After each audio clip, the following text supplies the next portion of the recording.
पुरानी पेंशन के खिलाफ हिमाचल प्रदेश के पूर्व मुख्यमंत्री जयराम ठाकुर की तरफ से दिए गए बयान के बाद हिमाचल प्रदेश के मौजूदा मुख्यमंत्री सुखविंदर सिंह सुक्खू विधानसभा में भड़क उठे और भरी विधानसभा में ही हिमाचल प्रदेश के पूर्व मुख्यमंत्री जयराम ठाकुर को खरी खरी सुना दिया। इस पूरे मामले को लेकर के हिमाचल प्रदेश के मुख्यमंत्री सुखविंदर सिंह सुक्खू ने जयराम ठाकुर को विधानसभा में क्या जवाब दिया है, सबसे पहले आप वो सुनिए, बाकी की कहानी हम आपको बताते हैं। राजस्थान में अशोक गहलोत जी ने पेंशन दी थी, वो भी मेरे को लगता है कि अब ओल्ड पेंशन स्कीम दी थी, वो भी अभी इनके द्वारा बंद की जा रही है। तो अब मैं आपको एक और चीज कहना चाहता हूँ, नहीं की है पर बंद की जा रही, मिल नहीं रही है वहां 5,000 करोड़ है, तो आपको रोने की जरूरत ही नहीं थी। 5,000 करोड़ की जो आप बात कर रहे हैं, मुझे आप बता दो 5,000 करोड़ कहाँ से लेना है और कहाँ आया है, तो मैं आपको भी कुछ दूं। 23 से ही बोल रहा हूँ, 5,000 करोड़ रुपया 23 से नहीं लेकर, मैं तो ये बोल रहा हूँ कि जब से हमारी सरकार बनी है तब से बताओ कि 5,000 करोड़ रुपया आया कहाँ है, दो तो सही। आप कागज में ले आओ ना ये, जैसे और बलबीर वर्मा जी की तो बहुत पकड़ है, क्योंकि सारे इनके सचिवालय में इनके से ज्यादा पकड़ किसी की नहीं है, सच्चाई बता रहे हैं। सबको फ्लैट दिए हुए इन्होंने, कोई प्रॉब्लम नहीं है। जहां से इन्फॉर्मेशन लीक होती है उनको भी फ्लैट दिए हुए इन्होंने सारे। अच्छी बात है, मैं आपकी इस बात का नहीं कर, आपने अपनी मेहनत से कमाते हैं और आप देते हैं, आपकी पकड़ है। उनको बोलना कि जो ये पंचायती इलेक्शन कमीशन वालों ने जो नोटिफिकेशन दी, तो 5,000 करोड़ की नोटिफिकेशन भी तो लेके आओ कि कहाँ है 5,000 करोड़ की नोटिफिकेशन है। आप नोटिफिकेशन दिखा रहे हैं। ये कहना कि 5,000 करोड़ आया, माननीय अध्यक्ष महोदय, अगर 5,000 करोड़ आता, मैं ये कहना चाहता हूं आपको 50,000 करोड़ रुपया ज्यादा मिला है, तो प्रदेश की जो स्थिति का, जो वित्तीय स्थिति का हालात इन्होंने किया है, हम उसको ठीक कर रहे हैं। अभी अभी आपने जो सुना, सुखविंदर सिंह सुक्खू ने कहा, जो हिमाचल प्रदेश के मुख्यमंत्री हैं। आपको बता दें कि ये वो बयान है जो विधानसभा में ही हिमाचल प्रदेश के पूर्व मुख्यमंत्री जयराम ठाकुर ने कहा था कि अगर उनकी सरकार हिमाचल प्रदेश में बनती है तो पहली कैबिनेट की बैठक में ही सीधे तौर पर पुरानी पेंशन को रिव्यू करेंगे। और जाहिर सी बात है, रिव्यू करने का मकसद बिल्कुल साफ है कि जिस तरीके से राजस्थान और छत्तीसगढ़ में कांग्रेस की सरकार जाने के बाद बीजेपी की सरकार आई, तो उसके बाद पूरी तरीके से पुरानी पेंशन को सीधे तौर पर होल्ड पर डाल दिया गया और वहां पर सरकारी कर्मचारियों के लिए, जो नवागत सरकारी कर्मचारी, उनके लिए सिर्फ और सिर्फ एक ही पेंशन स्कीम का रास्ता खोला गया है और वो है यूनिफाइड पेंशन स्कीम। इसी के नाते से हिमाचल प्रदेश के जो मुख्यमंत्री हैं सुखविंदर सिंह सुक्खू, वो पूरी तरीके से भड़क उठे और इसके बाद विधानसभा में करारा जवाब उन्होंने दिया हिमाचल प्रदेश के पूर्व मुख्यमंत्री जयराम ठाकुर को।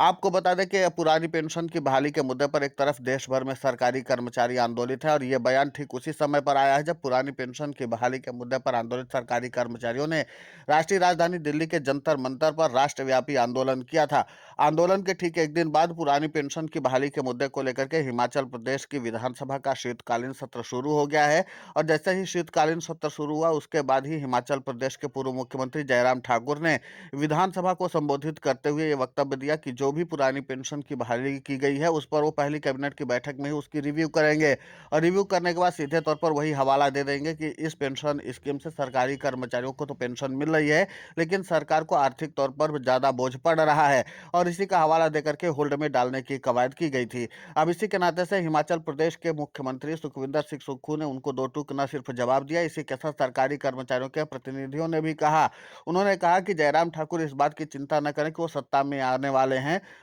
हम पुरानी पेंशन की बहाली के मुद्दे पर आंदोलित सरकारी कर्मचारी हिमाचल प्रदेश में अब सत्ता परिवर्तन नहीं होने देंगे और अपनी पुरानी पेंशन की रक्षा करेंगे। इसी के साथ पुरानी पेंशन की बहाली के मुद्दे पर आंदोलित सरकारी कर्मचारियों के प्रतिनिधियों ने कहा कि अब जरूरी ये हो गया कि हिमाचल प्रदेश की सरकार पुरानी पेंशन पर एक कानून लेकर के आए और उस कानून को पारित करवाए। सरकारी कर्मचारी भी चाहते हैं कि कानून बन जाए कि पुरानी पेंशन अब नहीं जाएगी, ताकि सरकारी कर्मचारियों का भविष्य सुरक्षित रखा जा सके। तो कुल मिलाकर के यह है कि पुरानी पेंशन की बहाली के मुद्दे पर एक तरह से जंग छिड़ी हुई है और इस जंग को ध्यान में रखते हुए जिस तरीके से सरकार के बीच और कर्मचारियों के बीच एक विश्वास पैदा हुआ है, खासकर हिमाचल प्रदेश की सरकार के बीच, वो देखने में काफी महत्वपूर्ण लग रहा है। लेकिन इसी के साथ हिमाचल प्रदेश के मुख्यमंत्री सुखविंदर सिंह सुक्खू ने यह भी बताया कि जिस तरीके से केंद्र की सरकार ने सरकारी कर्मचारियों का पैसा रोक रखा है, उसके नाते से 50,000 करोड़ रुपए हैं और वो पैसा अगर सरकारी कर्मचारियों का राज्य की हिमाचल प्रदेश सरकार को मिल जाता है तो जाहिर सी बात है कि सरकार को जो आर्थिक समस्याओं का सामना करना पड़ रहा है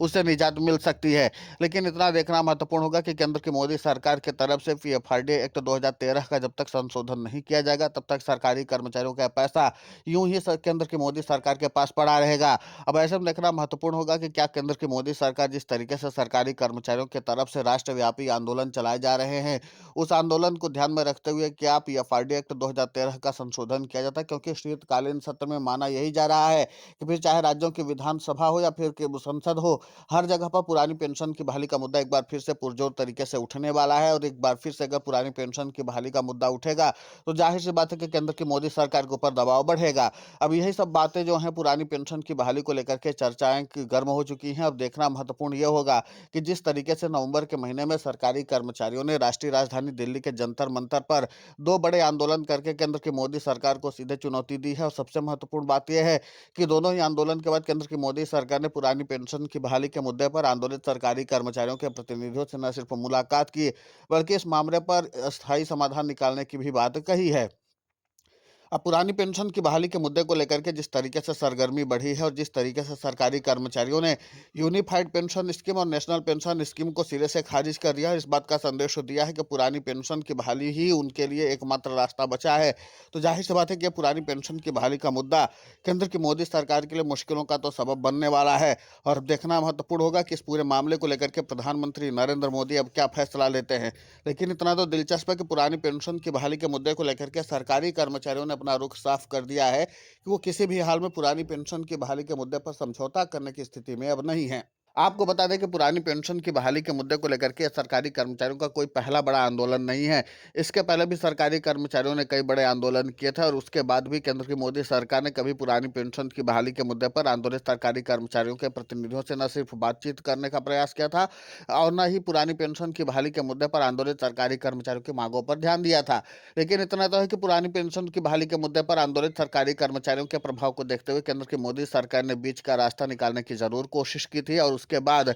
यूनिफाइड पेंशन स्कीम को लेकर के आई थी। 1 अप्रैल 2025 से यूनिफाइड पेंशन स्कीम लागू की गई और उस यूनिफाइड पेंशन स्कीम को सरकारी कर्मचारियों ने पूर्ण रूप से न सिर्फ बहिष्कार किया बल्कि इस बात का संदेश दिया कि ये यूनिफाइड पेंशन स्कीम सरकारी कर्मचारियों के भविष्य को गर्त में ले जाने वाली है। और इसी के नाते से सरकारी कर्मचारियों ने पुरानी पेंशन की बहाली की मांग को जारी रखा और यूनिफाइड पेंशन स्कीम को सिरे से खारिज कर दिया था। तो कुल मिलाकर के पुरानी पेंशन की बहाली के मुद्दे पर आंदोलित सरकारी कर्मचारियों ने अपना बिगुल फूंक दिया है और इसी के नाते से केंद्र की नरेंद्र मोदी सरकार अब बैकफुट पर आ चुकी है। अब देखना ही महत्वपूर्ण होगा कि जिस तरीके से केंद्र की मोदी सरकार बैकफुट पर आई है और आपको बता दें कि यूनिफाइड पेंशन स्कीम को अब स्वीकार करने की जो तारीख बढ़ाई गई थी वो भी नजदीक आ चुकी है। 30 नवंबर को यूनिफाइड पेंशन स्कीम को स्वीकार करने की आखिरी तारीख है, लेकिन अभी तक सरकारी कर्मचारियों ने यूनिफाइड पेंशन स्कीम को स्वीकार नहीं किया है। तो माना यही जा रहा है कि पुरानी पेंशन की बहाली के मुद्दे पर आंदोलित सरकारी कर्मचारियों से बातचीत करना केंद्र की मोदी सरकार की मजबूरी भी बन गई है। और अगर केंद्र की मोदी सरकार पुरानी पेंशन की बहाली के मुद्दे पर आंदोलित सरकारी कर्मचारियों की मांगों को गंभीरता से नहीं लेती है